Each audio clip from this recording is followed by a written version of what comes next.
Hello friends, welcome to AshVal சமையல். இன்றைக்கி நம்ம பார்க்க போகிற ரெசிபி சிக்கன் சால்னா, பரோட்டாக்கான சூப்பர் சைட் டிஷ். வாங்க அதை எப்படி செய்கிறதுன்னு பார்க்கலாம். ஃபஸ்ட்டு அதுக்கு ஒரு மசாலா ரெடி பண்ணணும். அதுக்கு ஒரு ஸ்பூன் எண்ணெய் விட்டுக்கிறேன்.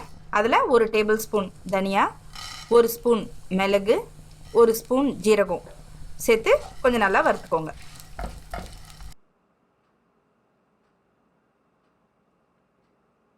நம்ம வறுப்படும் போதே நல்ல வாசனை வரும், அந்தளவு வறுத்துக்கோங்க. இப்போ ஒரு 1.5 ஸ்பூன் சோம்பு அதையும் சேர்த்து நல்லா வதக்கிக்கோங்க.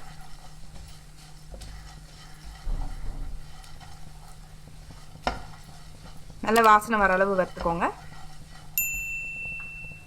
இப்போ இதோட ஒரு 12 சின்ன வெங்காயம் அதையும் இதில் நான் ஆட் பண்ணிக்கிறேன். சால்னாக்கு சின்ன வெங்காயம் ரொம்ப நல்லாயிருக்கும். மோஸ்ட்லி சின்ன வெங்காயம் ப்ரிஃபர் பண்ணுங்கள். இல்லாதவங்க ஒரு மீடியம் சைஸ் பெரிய வெங்காயம் ஆட் பண்ணிக்கோங்க. அதையும் போட்டு நல்லா வதக்கிக்கோங்க. இப்போது ஒரு 3 தக்காளி, இப்போ சால்னாக்கான தக்காளி எல்லாம் நான் இந்த ஸ்டேஜ்லேயே சேர்த்துடுறேன். 3 தக்காளி சேர்த்து அதையும் நல்லா தக்காளி குழையிற அளவு நல்லா வதக்கிக்கோங்க. இப்போ தக்காளி கொஞ்சம் சீக்கிரம் வதங்குறதுக்காக நான் ஒரு ஸ்பூன் உப்பு சேர்த்துக்கிறேன். போட்டு நல்லா வதக்கிக்கோங்க.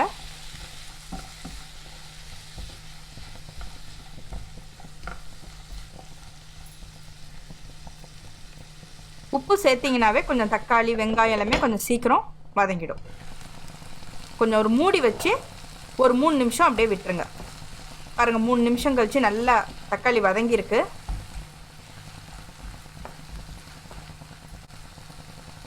பாருங்கள், நல்லா வதங்கிடுச்சு. இப்போது நான் ஒரு 1/2 கப் துருவின தேங்காய் சேர்த்துக்கிறேன். தேங்காய் சேர்த்த பிறகு ரொம்ப வதக்கணும் அப்படிங்கிறது இல்லை. இப்போ இதோட நான் ஒரு 6 முந்திரி சேர்த்துருக்கேன். இது வந்து முழு முந்திரிங்கிறதுனால நான் 6 சேர்த்துருக்கேன். நீங்கள் உடச்ச முந்திரியாக இருந்தால் ஒரு 10லேருந்து 12 முந்திரி சேர்த்துக்கோங்க. அவ்வளோதாங்க. இப்போ ஆஃப் பண்ணிவிட்டு இதை ஆற வச்சு நல்லா அரைச்சி எடுத்து வச்சுக்கோங்க. இது நம்ம பின்னால் தான் சேர்க்க போகிறோம். இப்போ சால்னா எப்படி செய்கிறதுன்னு பார்ப்போம். இன்னொரு கடாயில் ஒரு 1.5 டேபிள் ஸ்பூன் எண்ணெய் விட்டுக்கோங்க.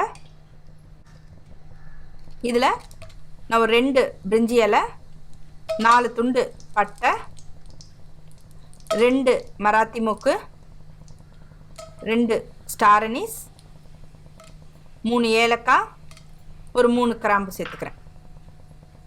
சேர்த்து இதை 2 பரட்டிக்கோங்க.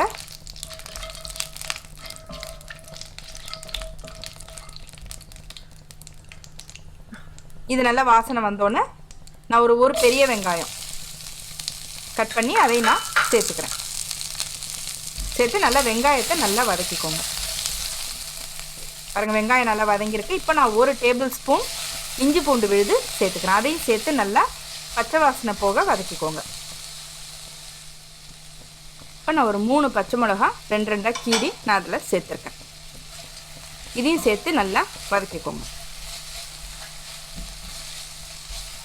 இது நல்லா நீளமான பச்சை மிளகா, அதனால் நான் 2 கட் பண்ணி சேர்த்துருக்கேன். இப்போது இதில் நான் ஒரு 1 கிலோ சிக்கன் அதையும் இதில் நான் சேர்த்துக்கிறேன். நல்லா சிக்கனை சேர்த்துட்டு நல்லா இந்த மாதிரி பரட்டி விட்டுக்கோங்க.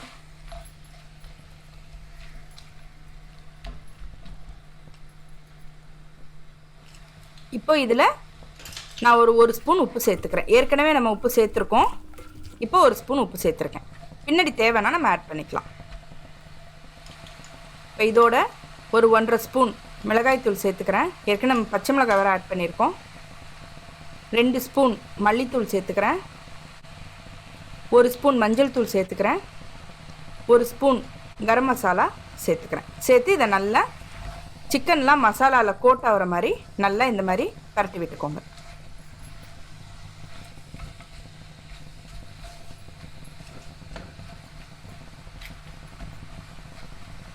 பாருங்கள், எந்தளவு கோட் ஆகிடுச்சு பாருங்கள். இப்போ மூடி போட்டு ஒரு 5 நிமிஷம் விட்டுருங்க. அது அதோடைய ஜூஸ்லேயே நல்லா வேகும். அதுவே தண்ணி விடும். பாருங்கள் எவ்வளோ தண்ணி விட்டுருக்கு. இப்போ நான் ஒரு கப் தண்ணி சேர்த்துக்கிறேன்.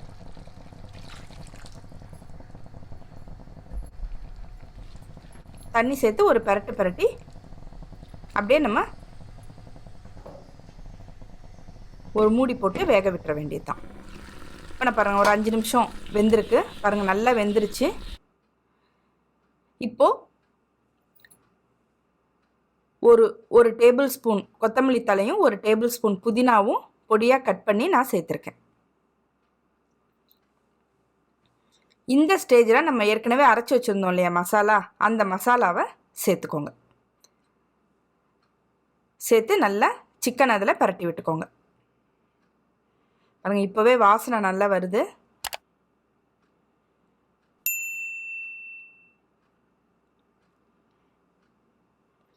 இதில் ஒரு 1.5 கப் தண்ணி சேர்த்துக்கோங்க. சால்னா எப்போவுமே கொஞ்சம் தண்ணியாக தான் இருக்கணும், ரொம்ப திக்காக இருக்கக்கூடாது. ஏன்னா பரோட்டாவுக்கு சாப்பிடும் போது கொஞ்சம் தண்ணியாக இருந்தால் தான் சாப்பிட நல்லாயிருக்கும். இப்போ அப்படியே மூடி போட்டு ஒரு 10 நிமிஷம் விட்டுருங்க. பாருங்கள் 10 நிமிஷம் கழித்து நான் திறக்கிறேன். எப்படி கொதிச்சிட்ருக்கு பாருங்கள்.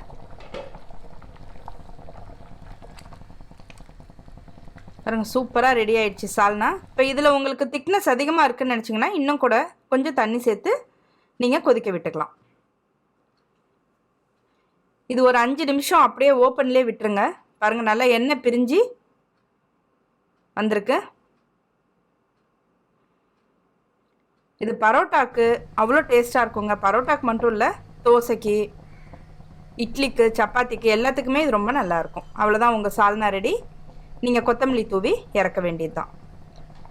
ஏற்கனவே நான் பரோட்டா வீடியோ அப்லோட் பண்ணியிருக்கேன். அதுக்கான லிங்க்கையும் நான் டிஸ்கிரிப்ஷன் பாக்ஸில் கொடுத்துருக்கேன். பாருங்கள் இந்த மாதிரி சூப்பராக ஒரு சால்னா நீங்கள் வீட்டிலையே செஞ்சு கொடுங்க. ஹைஜீனிக்காக பரோட்டாவும் சால்னாவும் நம்ம வீட்டிலையே செஞ்சு சாப்பிட்லாம். இதை நீங்களும் செஞ்சு பாருங்கள், உங்கள் கமெண்ட்ஸை சொல்லுங்கள். இந்த வீடியோ பிடிச்சிருந்ததுன்னா லைக் பண்ணுங்கள், ஷேர் பண்ணுங்கள், கமெண்ட் பண்ணுங்கள். நீங்கள் ஃபஸ்ட் டைம் பார்க்குறவங்களா இருந்தால் சப்ஸ்கிரைப் பண்ணுங்கள். தேங்க்யூ.